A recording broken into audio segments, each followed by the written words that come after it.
Welcome back, Honors. Welcome back to your flipped classroom and our continuing discussion of the rise of Alexander the Great, right? Well, we left off in class today talking about the rise of Alexander the Great, but particularly we were referencing and talking about his dad, right? We were talking about Philip II and why he chose to invade southern Greece following the Peloponnesian War, right? And a lot of it has to do with the state that southern Greece was left in, right? It was left in chaos and rubble and dysfunction and bleh. Like, it looked pretty crusty, right? It looked like pretty rough on the outside, right? Because that 27-year-long war between you and, or from, not you, you're not from Athens.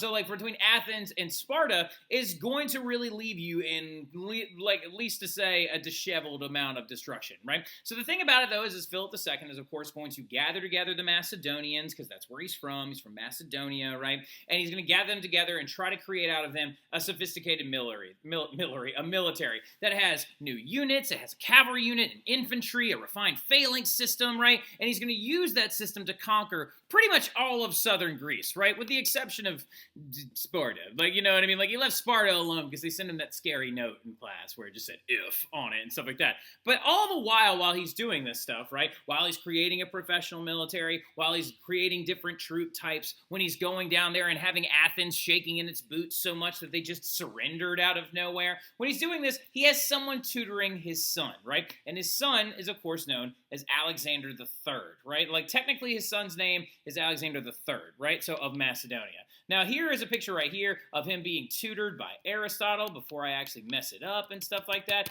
The picture is right there. There we go. That right there is him being tutored by Aristotle as a very young man. And we need to understand and remember that Aristotle would be considered at the time one of the most brilliant and smart people in the world, right? And so you have a certified genius tutoring this young man. He's off literally at the very young age of about 11 or 12, taming a horse that no one else could tame, right? That right there is him and his horse Bucephalus, right? That adds to his legend and stuff like that. Because I told you that little story in class about how this horse had, like, killed multiple people and stuff like that. And Alexander, like, just walked up to it and went, shh, and, like, soothed him a little bit and apparently turned him away because Alexander apparently realized that he was not actually mean.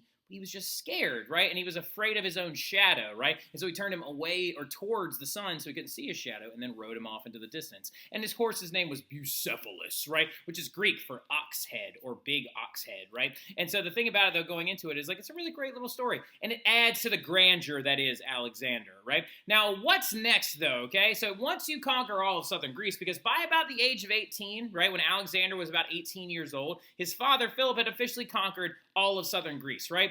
And the plan after that was to look onto the horizon and look forward and see, is there another group, another entity, another nation, another empire that we can take over, right? Well, the question is yeah, there is one. So, like, now, they're big, they're massive, and they're not that bad to live underneath, actually. And so who are we talking about? The empire that these two wanted to conquer side by side was none other than Persia, right? They actually set their sights on Persia, and they wanted to basically all but take over the known world at the time. Because remember, this is in the hundreds BC, right? This is in the 300s BC when most of this is going on. Because I believe Alexander died around the age of, like, or right around like 350 BC, like, give or take. All right, I have to look those numbers up. But the thing about it, though, is in general, what you have to understand is out there, the only people they know about are the Persians. And the Persians had this massive empire that stretched all the way from what you now know as modern-day Turkey into Egypt and then all the way to eastern or western India, right? And so literally they basically wanted to take over what was known as the world at the time, right? And so, but 2 years later, unfortunately, while they're preparing to go out on their conquest, by the time that Alexander's turned about 20, 2 years later, Philip, his dad, actually would be assassinated at his daughter's wedding, stabbed to death by one of his own bodyguards, right? It's a whole crazy story, right? But the thing about it that ends up happening is Philip dies before they can set out and take over Persia together. But Olympias, Alexander's mother, would outmaneuver Philip's other 6 wives. By the way, yeah, he had a lot of wives. Like 6 other wives of Philip, and place Alexander on the throne, right? And Alexander would rise up as the new king of the Macedonians, and he wanted to pick up where his father left off. And he took the throne, and after crushing a rebellion or two, because typically what you have to understand is people rebel whenever there's a change or a shift in power because they want to rebel against you and they want to place some other leader in charge, right? But after crushing a rebellion or two, he sets his sights on Persia, right? And this right here is one of the most famous frescoes in existence that depicts Alexander the Great. That is him right there, fully armored on his horse Bucephalus, going off to fight this guy, right? Who is named Darius III, right? Darius III was the king of Persia at the time, right? Now, funny enough, Alexander sent him a letter, and he was like, Darius, you can surrender now, and I won't kill you and destroy your entire army and your entire everything that you hold dear, or I can come after you. Pick, right? And Darius laughingly sent him a letter back, being like, ha ha ha ha ha, this petulant boy thinks that he can destroy the Persian army and all of its entire military, right? Pshaw, and he scoffs him off. And Darius actually invites his family, right? Like, invites his family to come watch the battle that he first meets him at, right? That he first meets Alexander at. But let's look at how this battle went. You have a triumphant Alexander charging at the Persians, and you have the Persians pretty much fleeing in defeat, right? Literally turning the other way, and Darius is running off, right? Because Alexander actually showed up to that battle and whooped the tar out of Darius. And literally what Alexander was doing the entire time he was fighting in Persia was chasing Darius. Like, he was just chasing him the whole time. He was like, all right, they fought here, and then they fought him again here, and then they fought him there, and then they fought him there. And he chased him all throughout the entirety of the Persian Empire, just trying to hunt him down and take him over and stuff like that. And that led to his conquest of Persia, right? Alexander chased Darius for over 3 years, never losing a battle once. And he took him 15 years in total to take over the Persian Empire.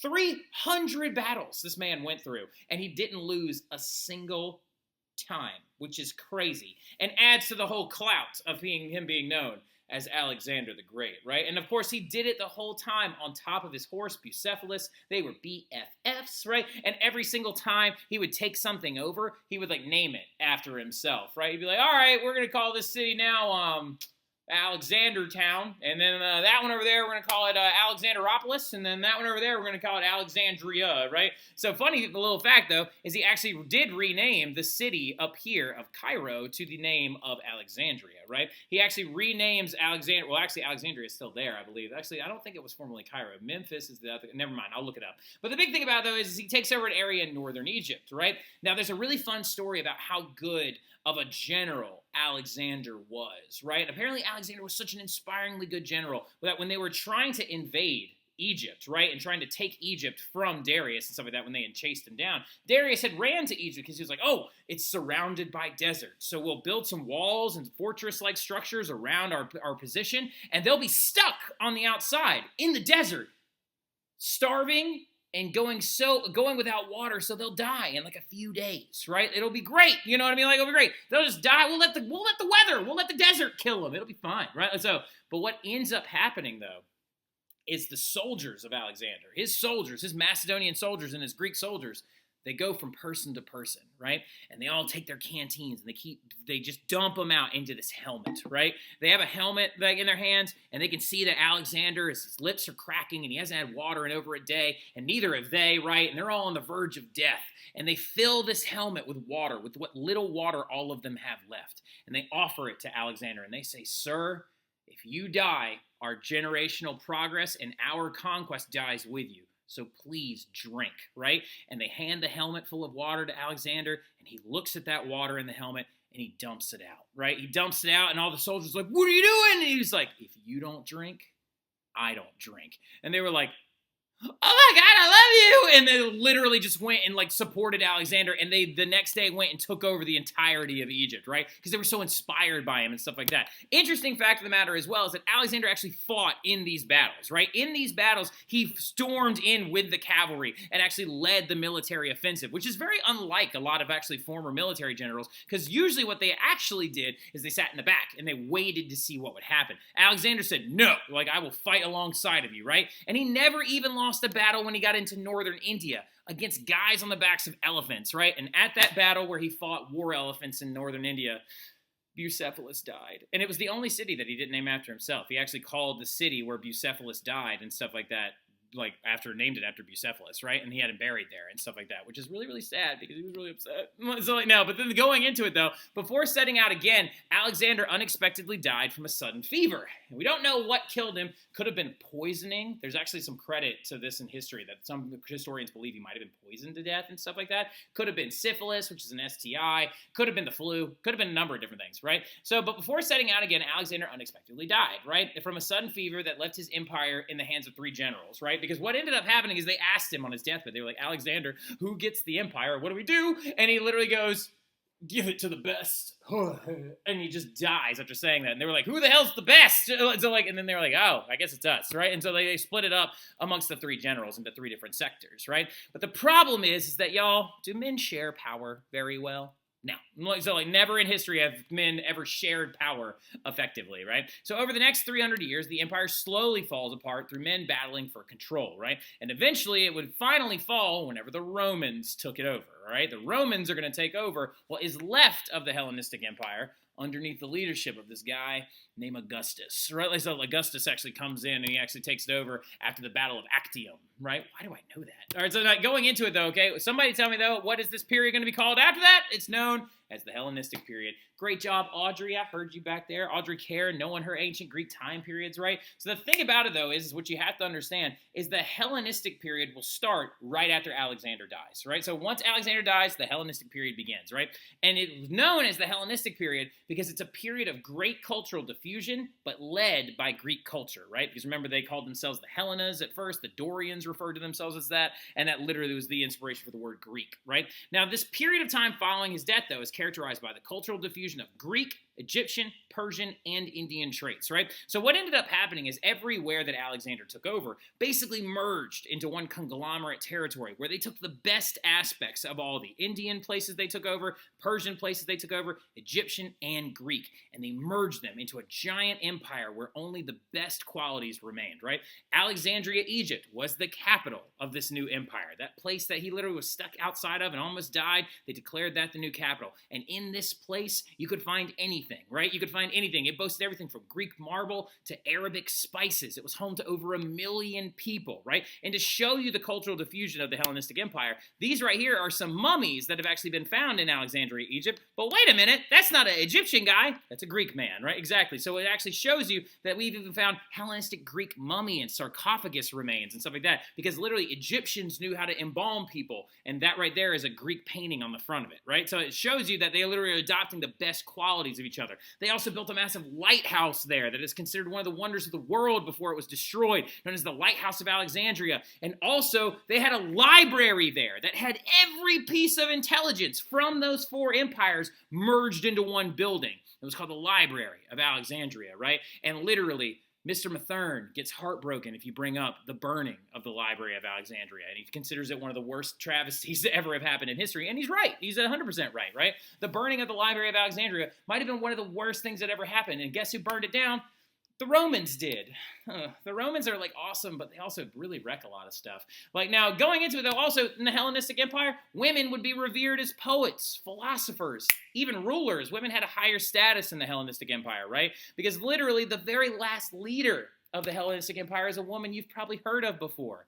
A woman known as Cleopatra, right? Cleopatra VII was her official name, and this is her standing in front of none other than Julius Caesar, right? Exactly. We'll talk about that story a little bit later on. In the real story, though, she wasn't wearing... Never mind. So now the big thing about it, though, okay, going into it, science, art, math, and every field of academics leapt forward during this time period.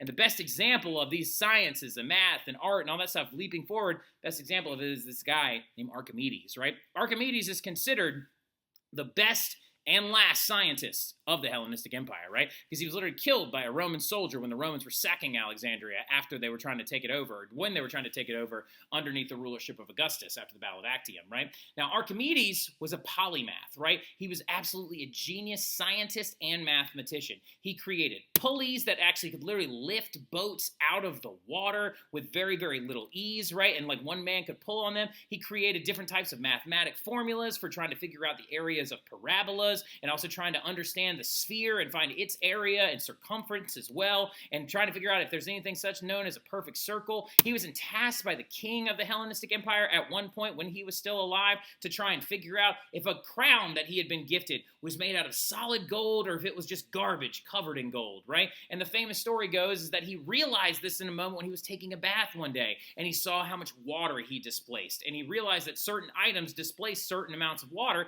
due to their density, right? And so he apparently, in this bathtub, leapt up out of it naked and goes, "Eureka, Eureka, I figured it out!" And he runs through the streets of Alexandria naked to go to the king and tell him, "I figured out a way to prove without damaging the crown that it's actually just garbage covered in gold," right? And he apparently even invented like a heat ray to like capture the rays of the sun and burn boats in the harbors, right? Like to use as a military defense against like other people. Now, fun fact, we never have any proof of this, but he ended up dying, though, but he was a genius, right? And he literally ended up dying when a Roman soldier stormed into his apartment. He was using a compass to try and make circles, and he stopped the Roman soldier, like, hey, don't mess up my circles. So, yeah, and then the Roman soldier stabbed him and threw him off the balcony. But the big thing about it, though, is Archimedes is a great example of the Hellenistic period in itself because he's a genius, right? And he is literally merging together the mathematic and scientific capabilities of not only the Greeks, the Egyptians, the Persians, and the Indians as well. All right, so like now, but that is it. That's your first unit, y'all. It is over, right? That first unit of the ancient Greeks is done, and next one we're going to be talking about the Romans, right? But go home, study hard. If you have any questions or whatever, bring them